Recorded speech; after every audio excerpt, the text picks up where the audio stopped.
the movable middle is what's important here, not the loyal customers that are already coming there or people who are not interested, but finding people who might be going to a competitor store for a Nike or Adidas, and then you're a Foot Locker, and then you entice them. But the overall thing is, it might be the bank or fintech that has already these merchant relationships. It might be a merchant funded offer or a loyalty bank funded segment offer. The idea is these offers, these rewards are available, but everybody is too lazy to open up each and every app, scroll through the offers. So we understand the journey when you're in a shopping mindset. We try to understand the most important thing to get to know you when you're coming into the shopping area. Maybe to activate you with a free coffee or a dessert with the coffee. And banks and fintechs, to activate you, if you're a high value customer, they're willing to give those kind of things. But when you go to the real deep engagement, when you're in a restaurant, we know that you're there for 20, 30 minutes, and then we can let you know which card in your wallet or which app has a benefit for you. You are listening to Power Marketing with Kevin Lee.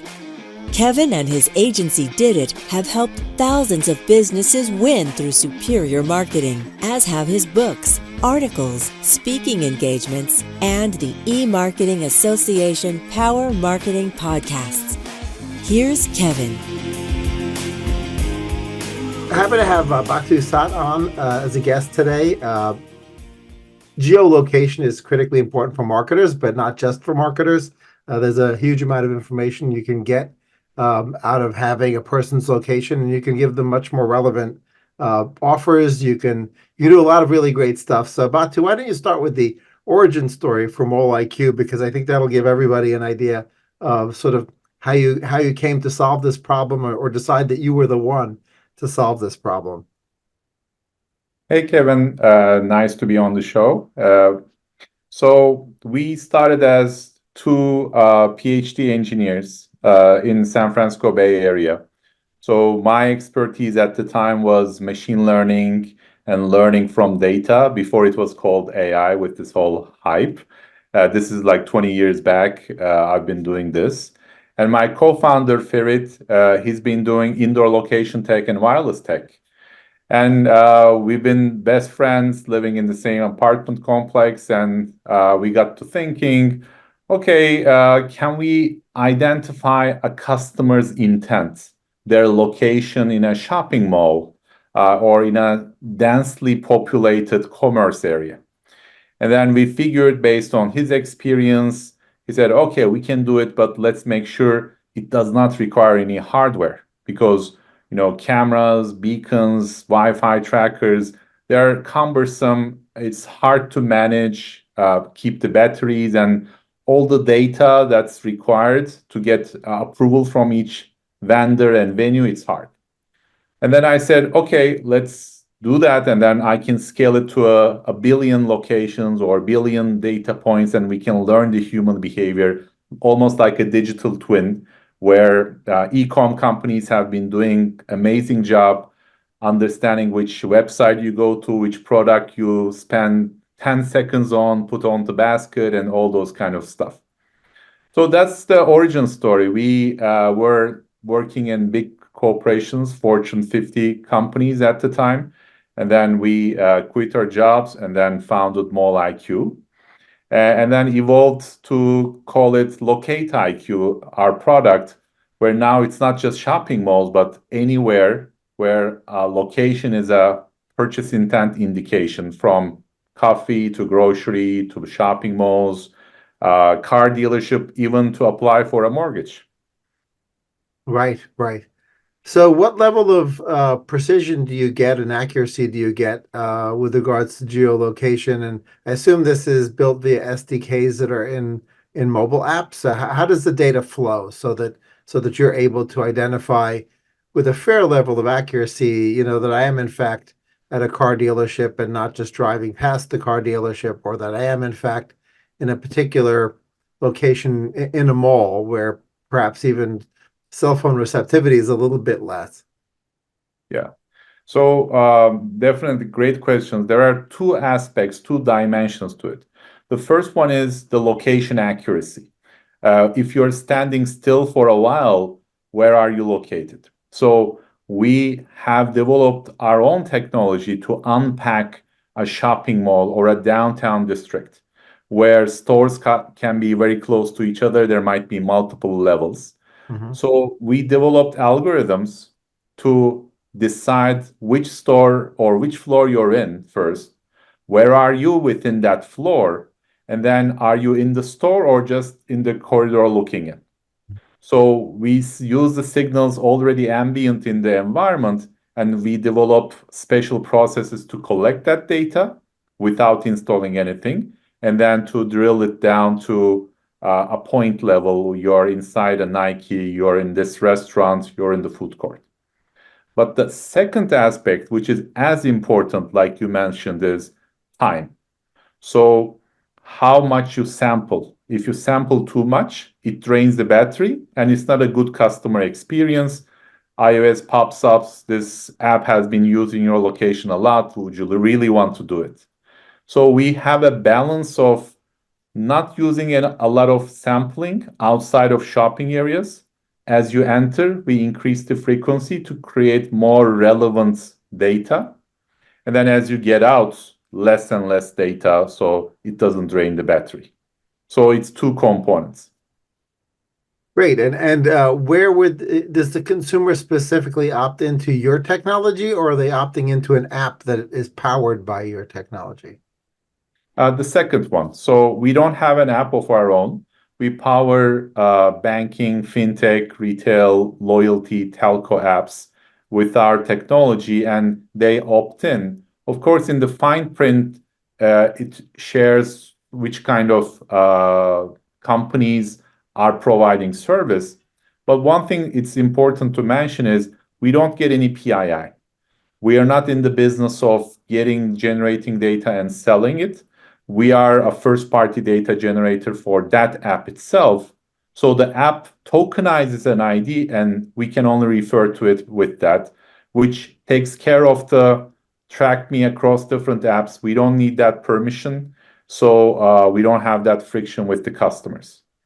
Right, right. So I'd love to get from you the different use cases, because there are certainly a lot of mall specific geolocation opportunities where you can create sort of an offer or work with the fintech or app that is using the technology, where the barrier to making a purchase is pretty low, like getting food or coffee or something like that. But then there's also situations where I happen to be loitering in front of an appliance store where like nothing is less than $400, right? It's washing machines and dryers and flat screen TVs. Or maybe they have a computer department as well. But Best Buy or one of the even white goods type appliance stores, like a PC Richards here in the Northeast, for example, right? I mean, there's a very different susceptibility or openness to a consumer getting an offer related to coffee versus something more expensive. And so I'm curious to know how your partners are essentially using that information intelligently to sort of decide how to message consumers. So you got me thinking when saying electronics to fries electronics, like I could spend the whole day there and then you didn't have to convince me with any offers. So of course we look at what's the frequency, what's the influenceability, nudgeability of the customers. So the movable middle is what's important here, not the loyal customers that are already coming there or people who are not interested, but finding people who might be going to a competitor store for a Nike or Adidas, and then you're a Foot Locker, and then you entice them. But the overall thing is, it might be the bank or fintech that has already these merchant relationships. It might be a merchant funded offer or a loyalty bank funded segment offer. The idea is these offers, these rewards are available. but everybody is too lazy to open up each and every app, scroll through the offers. So we understand the journey when you're in a shopping mindset. We try to understand the most important thing to get to know you when you're coming into the shopping area. Maybe to activate you with a free coffee or a dessert with the coffee. And banks and fintechs, to activate you, if you're a high value customer, they're willing to give those kind of things. But when you go to the real deep engagement, when you're in a restaurant, we know that you're there for 20, 30 minutes, and then we can let you know which card in your wallet or which app has a benefit for you. So knowing that is beneficial for the customer, beneficial for the payment platform, and since they already negotiate, it's incremental revenue for the restaurant as well. So there Yeah, are different use cases based on the app.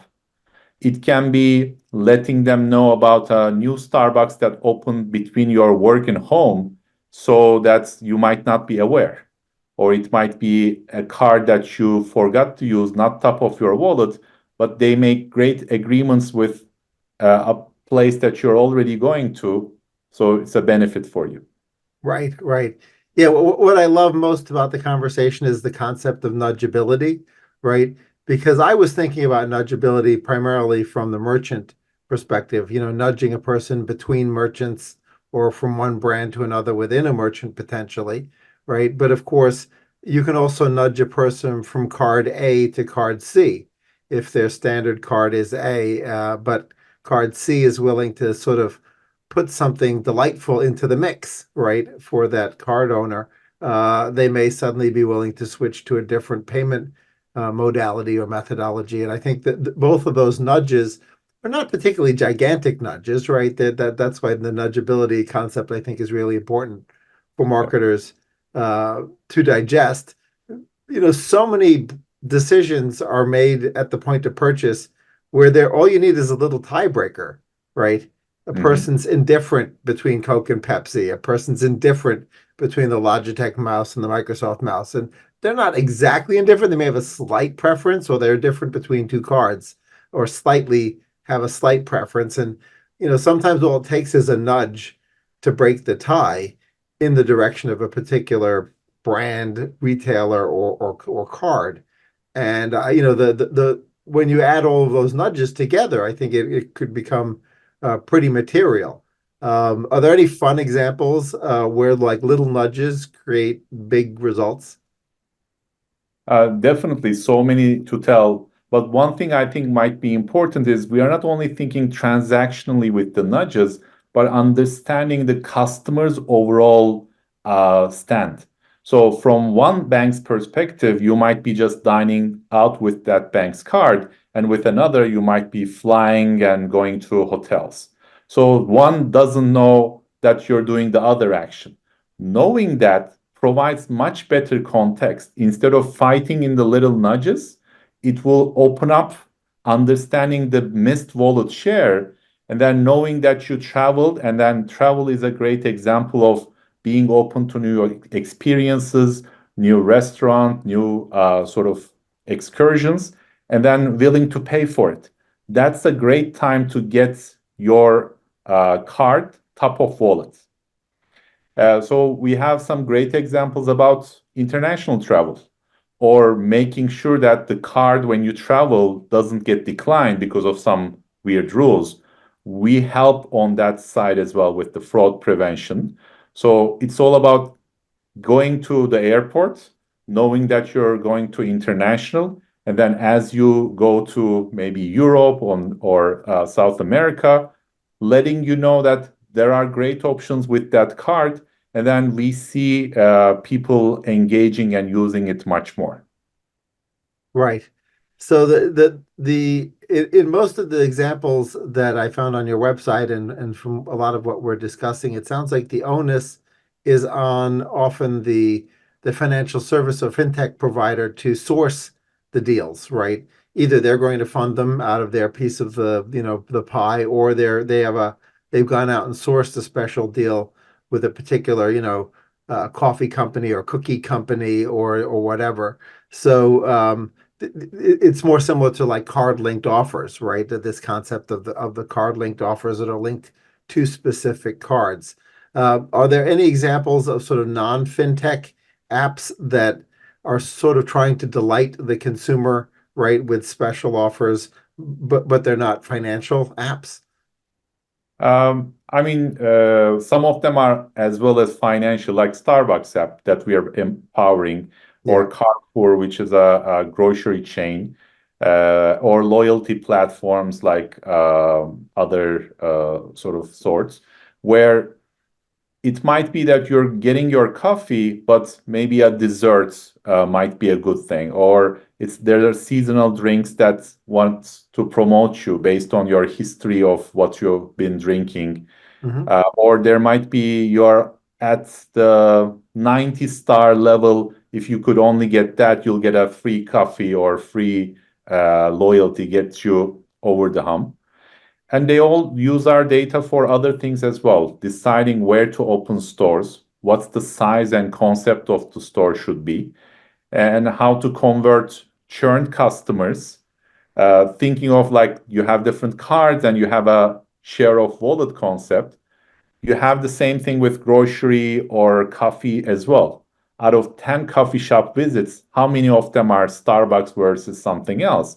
Knowing that gives you a great context in terms of whether this is a transactional thing to get you to the next coffee or an experience to bring you back to that environment where you'll be exposed to all those different menu items and become more loyal. Right, right. So the anonymized token that you use to create persistence, over time longitudinally, I would imagine is sort of the glue that is used as a sort of common index between the app and your data. But then it's up to them to sort of have the deeper sort of CDP or whatever data platform that actually starts to tap into the power of that data, right? So, or is it that you're also helping them with understanding the longitudinal behavior over time as well? We have those capabilities, so they can share the, again, anonymized transaction data with the SKU level if they want level one, level two. So we can ingest and suggest them even who to partner with from a financial institution perspective, or which segments are more likely movable from a merchant perspective. But if they decide to do it, if they have the capability in-house, then we have APIs to enrich their CRM, and we're happy to help them how those have been used before as a best practice, as we are serving more than 10 countries, so different regions and different sort of examples we can help. Cool. So within the marketing community, are there any other use cases that you think would be particularly interesting to marketers? The outside of the fintechs. Uh, yes, so understanding the share of wallet within a category is a very important thing. Understanding the journey. If it's a coffee, you make a decision, you buy it. But if it's electronics or something big ticket item, we Hmm. can understand longitudinally how many visits, like 2.7 visits, and this much time before you buy a car or you go and decide on an electronics purchase, because we know after that for 6 months you don't go to that kind of a store. So seeing that, it gives the right time to engage, maybe not as they are beginning of their shopping mindset, but towards the end. But also looking at a mall visit as a session, like a website session, we can see what are the peak periods when people are more susceptible to click and redeem those offers. So there's a window when you're at the beginning. You're not just rushing in, but you parked your car. You don't have any bags in your hands that will tie you down. You're open to checking your phone. And then there are windows where you're sitting down waiting for your order in a restaurant, or you're in the coffee sort of queue. Those are high peak areas where you are susceptible. You're in that area, but you're open to suggestions. Towards the very end, it goes down because you're maybe drained in terms of physical energy or mental energy, or you're bogged down with bags in your hands. So we can see those spikes within a single mall visit. When is a good time to engage as well? Do you have any data on different cohorts or different segments that have sort of a different willingness to get sort of the push notifications of the offers, right? So I may be, much more picky about the offers that I'm happy to receive, whereas another person, my sister may be like, "Oh, just give me everything you got, like whatever it is, I want to hear about it. If it's a good deal, I'm delighted by that, right?" But so my frequency level within a category or just in general may be very different. And so, how do you empower the app providers to sort of find that sweet spot on a segment by segment or customer by customer basis? So do they often empower the customer to sort of set back end um, levels of engagement or levels of offers, or are you sort of more using ML and AI to say, well, level of engagement was unusually low for Kevin. He just doesn't really like most of these kinds of offers. We should be less aggressive in messaging him. Yeah, we use explainable AI there. So we explain what are the components that contribute to that. So we have three ways of thinking of this. Right. One is demographic. Of course, younger generation or different countries might be more open to offers, clicks, and rewards. That's number one. That's our guiding principle.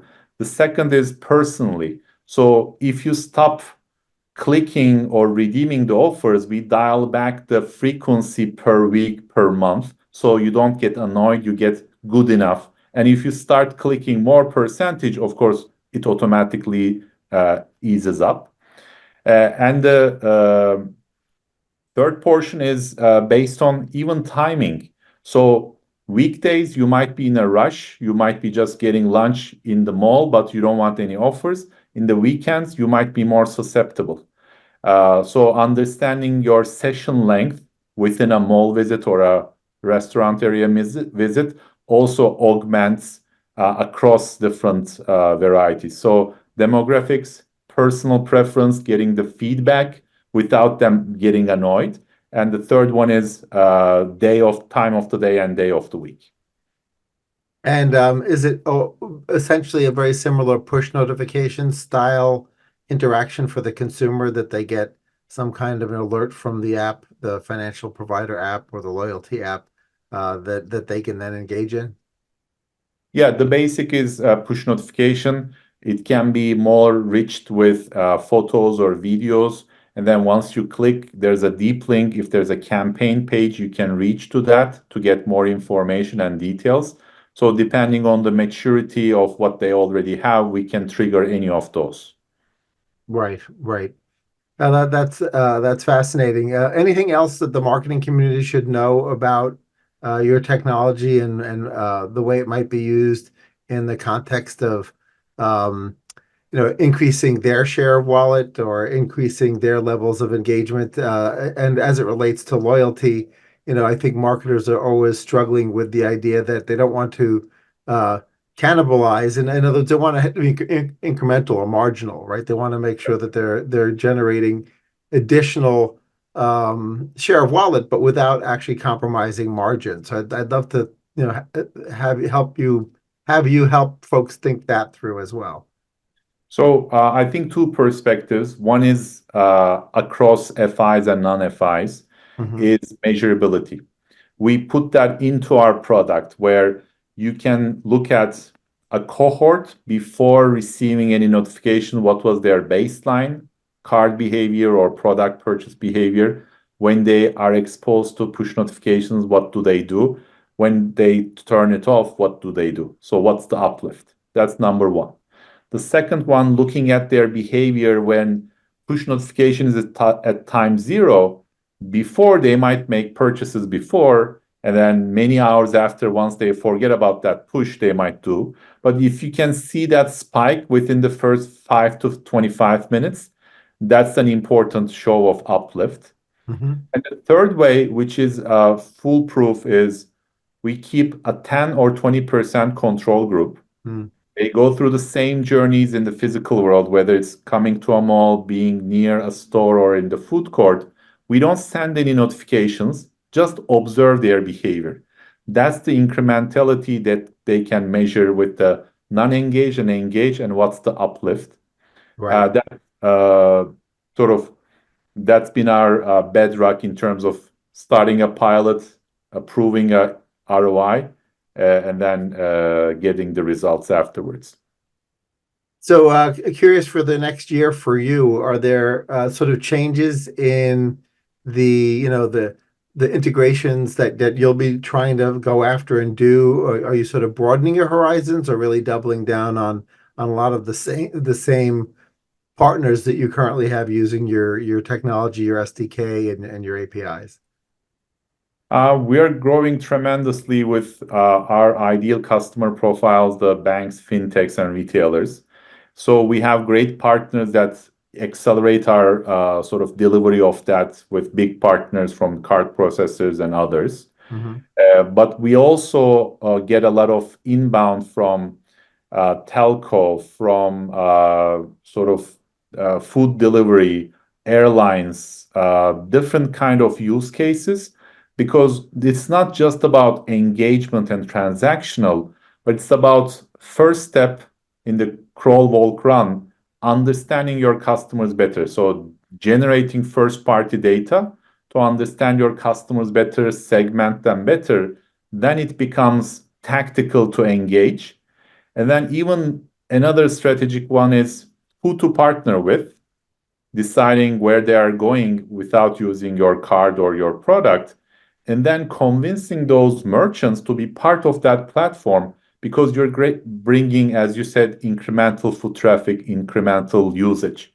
Because we can target people who've been to cosmetic stores in the last week or today, but hasn't been to that particular brand for the last 6 months. So in this case, it's not a negative thing, but a incremental from the design perspective. Then that empowers the platform, which is the app owner, and it empowers the sort of the offer dollars that the merchant provides to be guaranteed to be incremental. Right.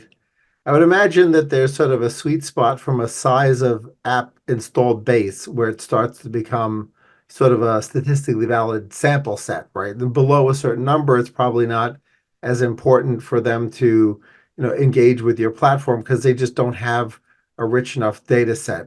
Is there sort of a sweet spot where once an app gets a certain installed base, that at that point they should have a conversation with you?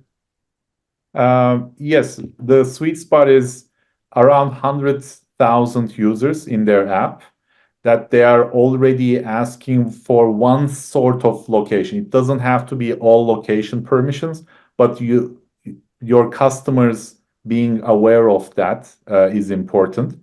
Then we help with the conversion of location permission, we help with the growth, and we make sure that the lifetime value of those customers increases as well.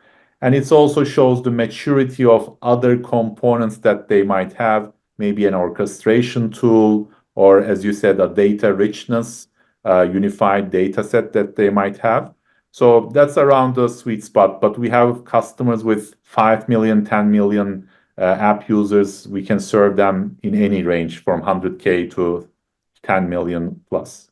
Great, great. Well, that's all super fascinating. Thanks so much, Batu, for joining me and enlightening everybody on nudgability in particular, with loyalty, nudgability, and how folks can get use geolocation to get greater share of wallet. That's really cool. It's been my pleasure. Thanks for inviting me. Take care. Kevin Lee's Power Marketing is available on all your favorite podcast networks. Kevin loves helping businesses excel at marketing. Having marketing challenges? Just like Santa in The Miracle on 34th Street, if Kevin can't help you, he'll know someone who can. Find him on LinkedIn, subscribe, or follow.